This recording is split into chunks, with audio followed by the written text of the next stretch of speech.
All right. Okay. Wait, is it ready? Okay, so good. World War II started.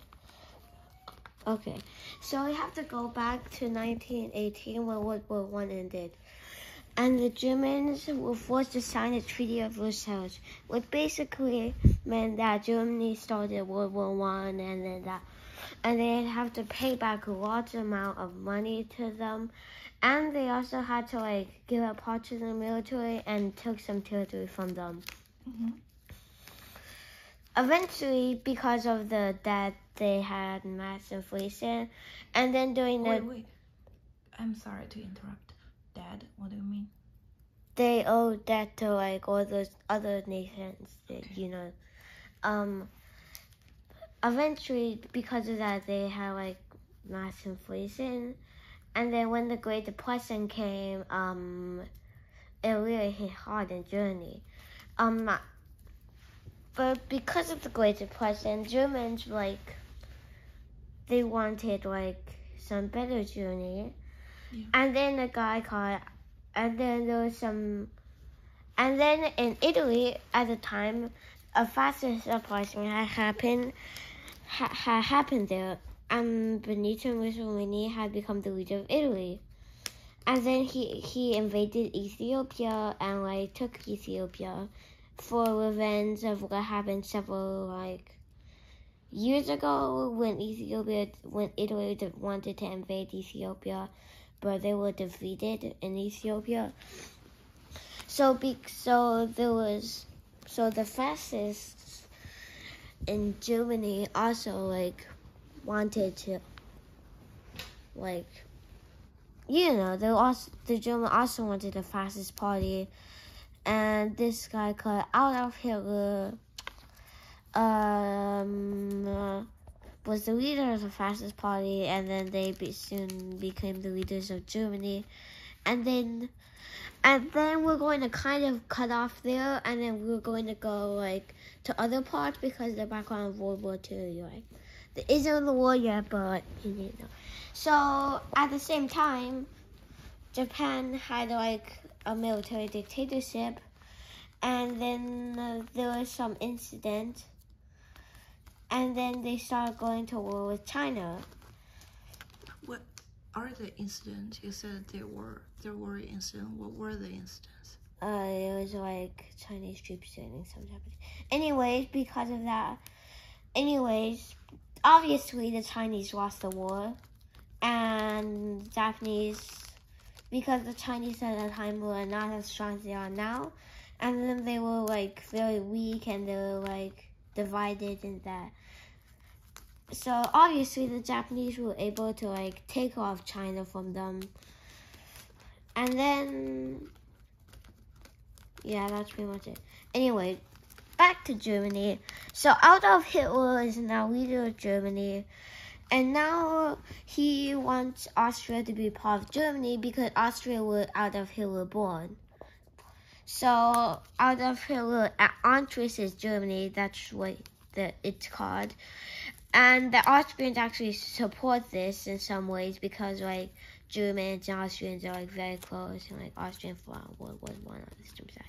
So anyways, and now the Hitler wants Sunderland, which is part of Czechoslovakia, which is now basically just Czech Republic and Slovakia. So he wants Sunderland, but Britain and France don't want to give him that. So they signed the Munich Agreement, agreeing to give Hitler Sunderland, but not to annex the rest of Czechoslovakia. Czechoslovakia didn't actually even sign it, so... Anyways, so Germany invades Sunderland, but after that, they soon invade Czechoslovakia. Anyways, now, later, Nazi Germany signs a defensive pact with the Soviet Union, which is very odd at the time since they're ideological enemies and Hitler doesn't really want the Soviet Union. But soon enough, Germany invades Poland, and from the other side, the Soviets invade Poland, and they soon manage to take up Poland. Obviously. Anyways, Britain and France later declared war on Germany, so anyways, let's keep going. Wait, so you said that both Russia and Germany invaded Poland? Yes, Why they do signed a non-aggression pact. Why do they want to do that? Because Poland is in border both countries. Yeah, and so now Germany has a border Soviet Union. Anyways, also Italy invaded Albania at the same time, so just so you know, some background. So the Germans decided to blitzkrieg across Europe. They already sort of did that. In Poland, blitzkrieg means lightning on Germans, and it's just they go so fast that they overwhelm and surprise the enemies, and then they so they can quickly take it. Because the German army at the time was actually fairly weak, because the French army and the British army and the Navy especially were superior to the Germans. But Hitler decides to invade Belgium and the Netherlands, in World War One, what Germany did. And then they invade France, which is actually quite successful. They managed to quickly take France over.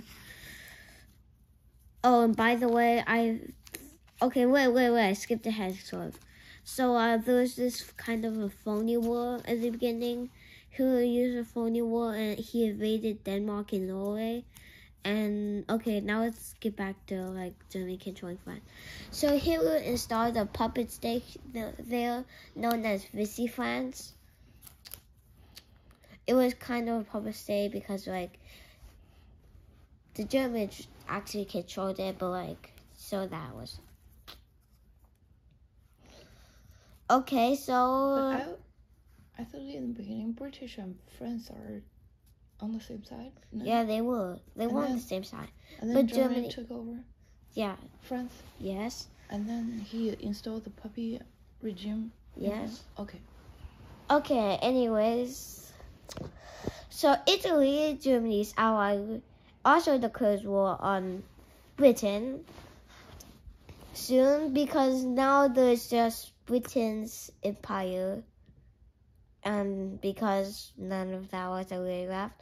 So anyways, so now Italy wants to take over the Suez Canal, which is a very important spot, because that's how Britain usually gets to its empire.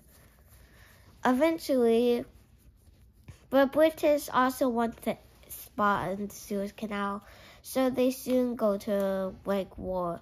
Because Britain still has an empire, they get lots of troops from their Commonwealth territories, like Canada, South Africa, India. The British are actually quite successfully able to take out parts of Italy, to defeat the Italians. Meanwhile, back in Europe, Hitler wants to start Operation Sea Lion, which is basically Germany invading England. But for that to work, they have to destroy Britain's air powers like that. So soon the Battle of Britain starts. It was more like an air battle over London. So meanwhile, some German bombers accidentally decide to drop bombs on London. It was an accident, but Winston Churchill use this to as an excuse to bomb Berlin. So now Hitler wants to bomb London. So but the Germans couldn't win the battle of Britain. So let's go back to Japan. So because of all this invasions and that, the Japanese they want to take territory. And so they invade French Indochina, which is basically just Southeast Asia, Laos, Cambodia, Vietnam. They invade that too. And then they go and invade the Dutch East Indies, which are basically just Indonesia. Soon enough, they invade Malaysia, but the jungle there was really thick and that. But the British thought they want to march to Singapore, which is a British fort there at the time, but they can get through the jungle, and eventually they managed to take Singapore. That was a big loss to the British. Okay, let's keep going. Anyways, wait. Is this wait? Okay, yeah, I think so. Anyways, while this is all like happening, the Germans are invading some countries in Eastern Europe. They start with invading Yugoslavia, which is basically just the Balkan nations, Serbia, Croatia, Bosnia, anyways. And then they invade Greece, which a few months, I don't know, defeated Italy when they tried to invade it. So now they invaded those countries.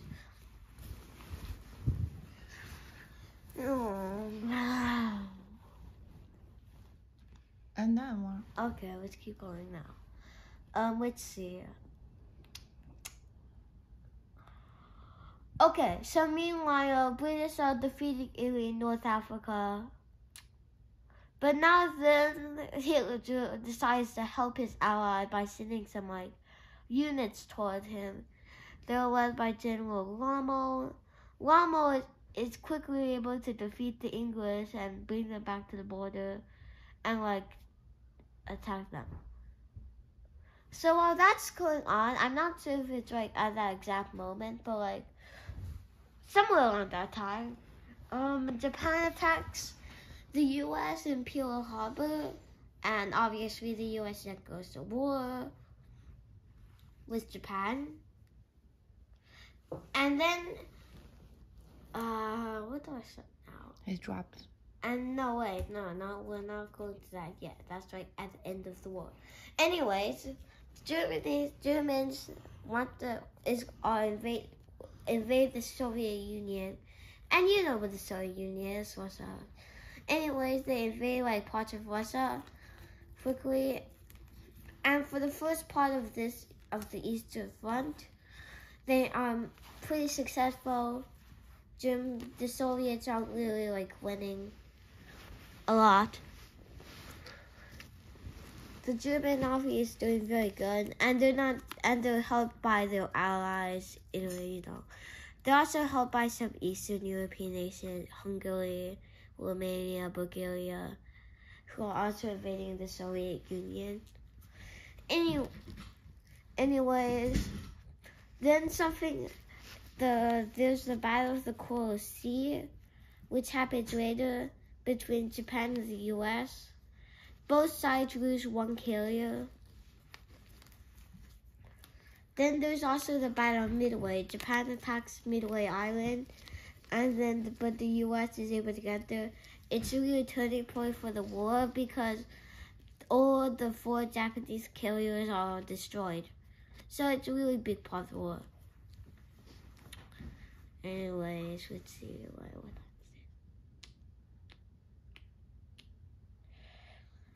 so now the Americans are going to island hop across the Pacific toward Japan. Oh, that's the strategy.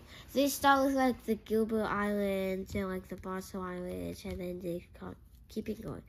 Anyways, let's see. Back in Africa, the Rommel is winning the battle there, but the Americans decide to send troops there and try to defeat Rommel. They land troops in French-occupied territory, but remember, France is ruled by a puppet regime under Nazi Germany, so obviously they sort of attack the Americans. But eventually they let them go because for reasons.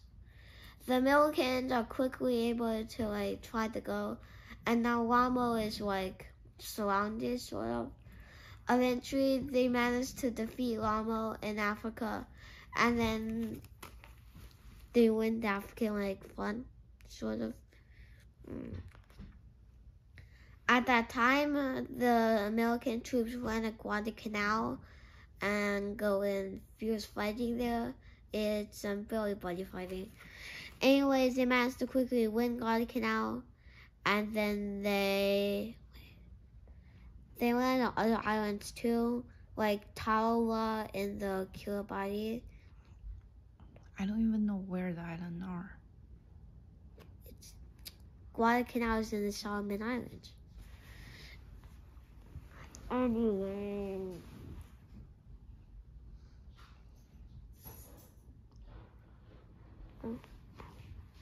Keep going. Okay, whatever.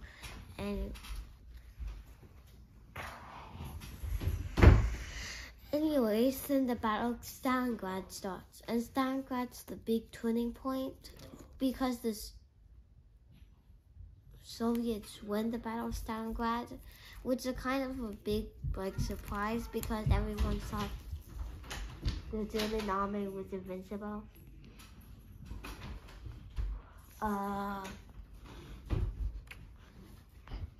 She has to finish the story. Okay, let him finish the story. Let him finish the story. Okay, go. Okay. So now the Americans want to take the Mariana Islands. The Mariana Islands are like a string of islands, but they're important because then the Americans can bomb Japan. So they eventually do win the Mariana Islands anyways. And? I thought they were able to bomb Japan. And then? Ag!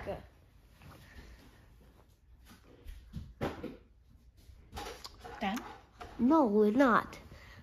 So the Soviets, now that they won the Stalingrad, are now fighting the Battle of Kursk with the Germans. Louder, I can't hear you. Kursk, Battle of Kursk. Meanwhile, the Allies with Northern Africa invading Italy.